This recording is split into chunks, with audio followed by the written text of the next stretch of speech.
A gente está acompanhando uma criança crescendo ali, desenvolvendo-se. Quando deve acender o alerta em que essa criança pode ter uma baixa estatura, ela tem esse diagnóstico ou está caminhando para esse diagnóstico? Quando a gente deve realmente começar a pensar que vamos precisar investigar?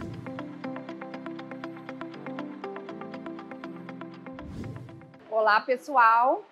Estamos aqui na série Podcast da SBEM, uma série nova, né, que visa trazer um pouco de atualização nesses casos desafiadores, o que é inovação na endocrinologia. Eu sou Larissa Gomes e tenho comigo um grande especialista em crescimento, o Dr. Alexander Jorge. Alex, obrigada por ter aceito, obrigada pelo desafio.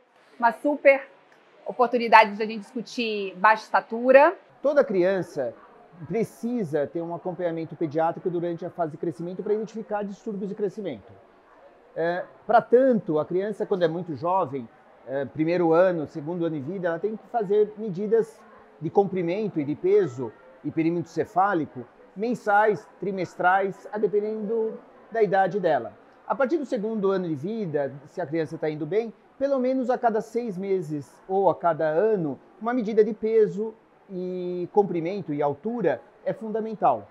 Essas medidas vão ser postas em comparação com gráficos de referência de crescimento para a idade e sexo. E, lógico, toda criança que está fora dessas medidas de referências precisam ser avaliadas.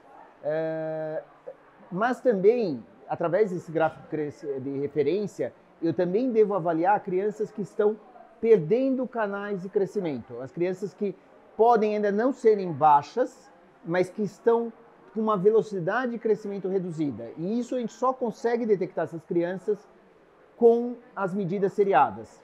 E o terceiro grupo são as crianças que estão abaixo do canal familiar de crescimento.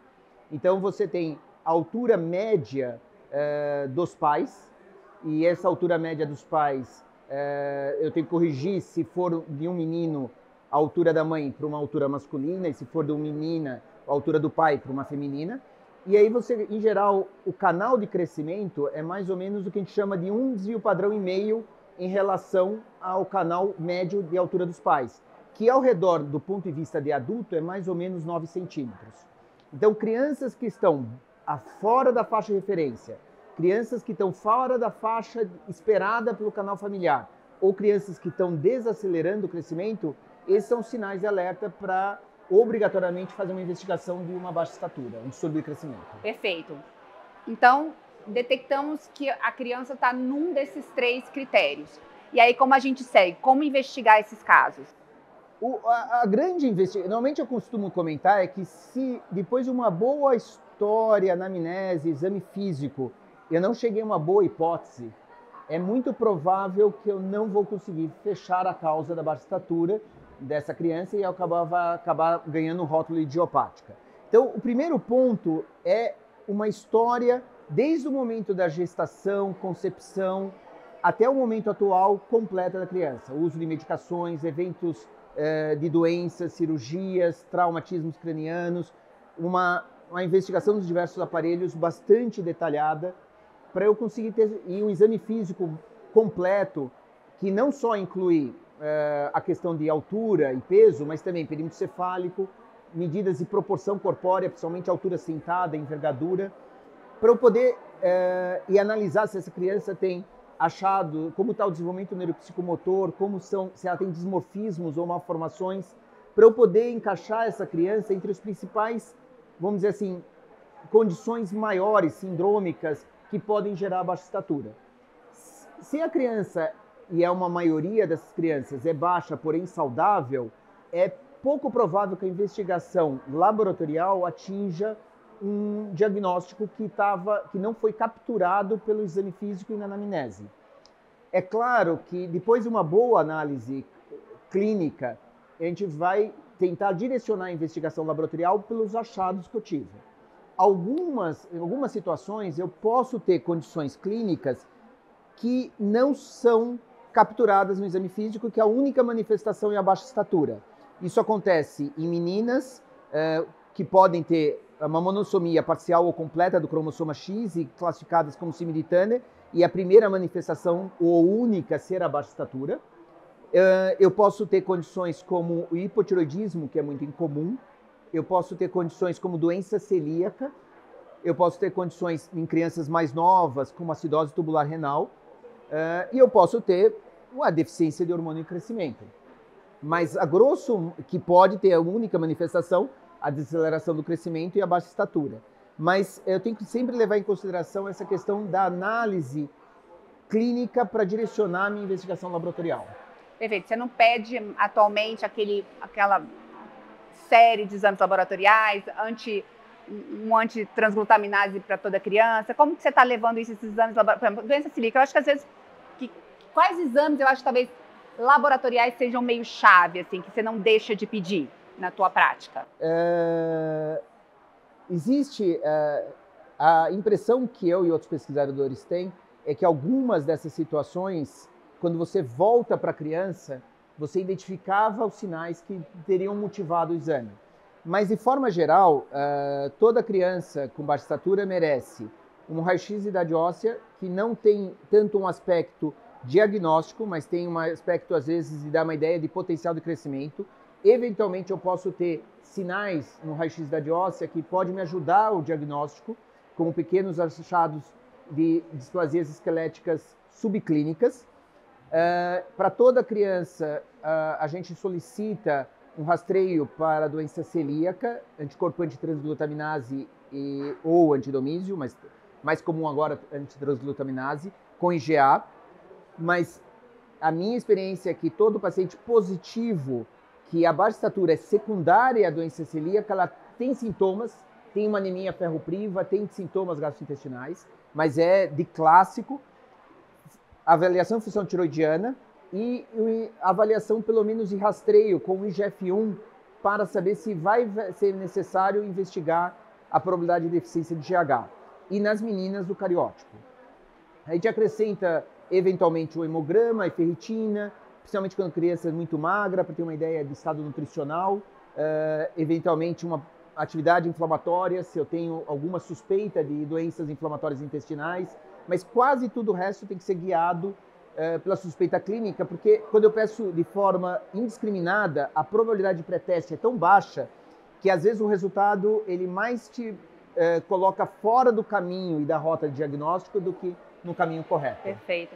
Alex, não tem como olhar para você e não perguntar, assim, e teste genético, Alex? Assim, quando nós médicos, enfim, que não somos ultra especialistas em baixa estatura, devemos pensar em solicitar? Acho que a primeira questão é a gente entender qual é o diagnóstico diferenciais da baixa estatura. Eu adoro a baixa estatura do ponto de vista de desafio diagnóstico, porque tudo pode dar baixa estatura. Ele é mais desafiador que febre de origem a esclarecer. Então, e fazer diagnóstico é difícil, é um grande desafio na nossa prática médica. É lógico que 1 a 2% das crianças baixas vão ter doenças secundárias. Insuficiência renal, eu já peguei, síndrome nefrótica, insuficiência hepática, desnutrição, estresse psicossocial, e isso, no grosso modo, você vai ter que pegar muito na história. Mas ela nem análises de população em populações gerais é infrequente. É lógico que em ambulatórios especializados você vai ter um enriquecimento desses casos. No restante, os pacientes vão ser separados em 4 grandes grupos.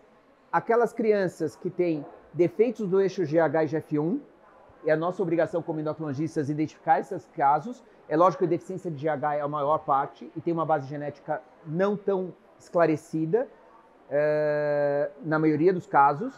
E você tem os outros defeitos do eixo GH e GF1 que são muito mais incomuns, mas que tem uma base genética muito clara, seja resistência ao GH ou resistência ao GF1, entre outras. O segundo grupo, que já sai um pouco do nosso área de conforto, são as displasias esqueléticas, que tem uma base genética muito forte. É lógico que a acondroplasia você consegue reconhecer clinicamente, mas você tem várias outras displasias esqueléticas que, mesmo com uma avaliação conjunta com o geneticista, é difícil estabelecer o diagnóstico, e nesse caso já é bem estabelecido que o teste genético pode ajudar a estabelecer bem o diagnóstico seja de uma alteração de colágeno, uma colagenopatia, várias outras condições de displasia esquelética. O terceiro grupo são as crianças com baixa estatura sindrômica, que eu chamo as crianças que têm dismorfismos maiores, malformações maiores, que são aquelas alterações infrequentes e que têm um impacto clínico ou estético significante, pacientes com alteração no neurodesenvolvimento. Essas crianças que cursam com baixa estatura, elas têm uma probabilidade maior de ter uma condição monogênica. E aí, nessas crianças, eu vou ter dois grupos. Pacientes com síndromes reconhecidas clinicamente, quer dizer, eu analisei e reconheci a condição sindrômica, e pacientes com síndrome não reconhecida. Dos síndromes reconhecidas, eu tenho que fazer uma investigação genética com base na minha suspeita. Nos pacientes que têm uma síndrome não reconhecida, já é muito claro que o primeiro teste para ser avaliado é um sequenciamento do exoma, e alguns grupos já falam sequenciamento do genoma. Mas sequenciamento do exoma, que incorpora análise de variações do número de cópias, é o teste padrão, com uma probabilidade de eu resolver o meu caso de quase 50%. É lógico que eu reconhecer uma síndrome ou não depende da minha experiência pessoal.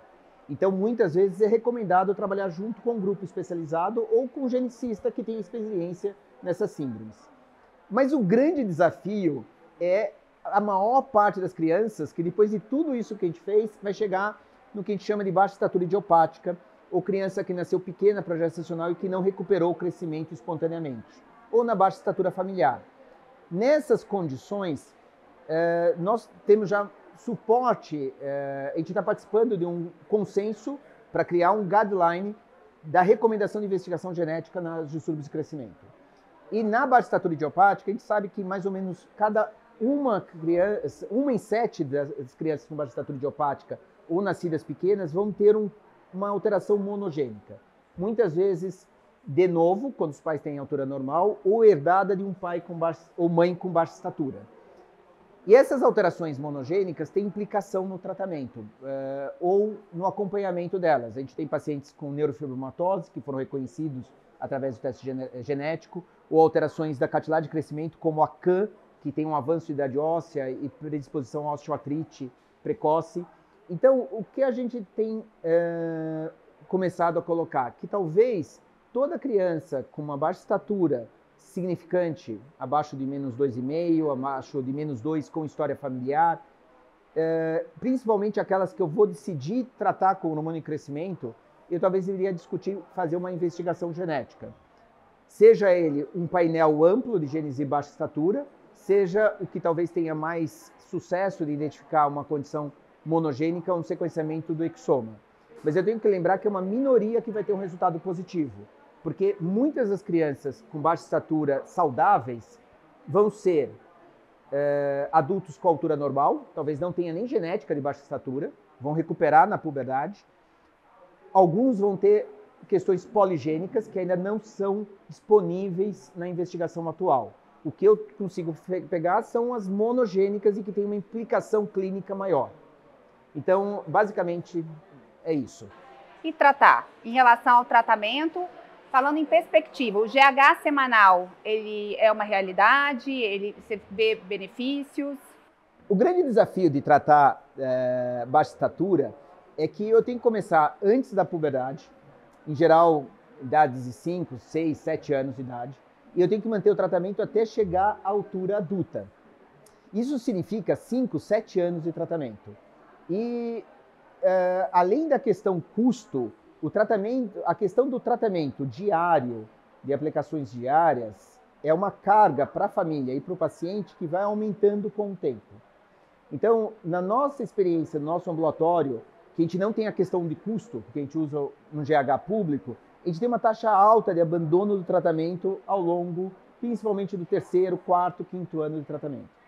Então, a pergunta que se tem, que ainda não é totalmente respondida, mas a gente acredita que deve ajudar, é se eu usar um hormônio em crescimento que eu tenho que aplicar uma vez por semana, vai melhorar a aderência e a perspectiva de manter o tratamento estável ao longo do tempo. É lógico que a vida numa grande cidade, nas capitais ou mesmo nas nossas estruturas familiares se tornaram mais complexas. Então você tem muitas crianças que têm 2 casas. Fica hora com o pai, hora com a mãe. E isso também é uma dificuldade para tratamento diário. Então, a gente imagina que o hormônio de crescimento semanal vai ter benefícios para permitir a adaptabilidade dessas crianças a um tratamento mais aderente. Tem questões ainda bem já estabelecidas, que ao menos a curto prazo a efetividade tem sido igual ao do hormônio de crescimento diário, isso é bom. Os efeitos colaterais também extremamente semelhantes, ou seja, é um tratamento bastante tolerável, bastante seguro. Existem as questões que a gente vai demorar para ter respondido, que é o que acontece quando eu trato com GH semanal a longo prazo para essas crianças em idade adulta. A gente vai precisar criar dados para mostrar que existe a mesma segurança que o GH diário.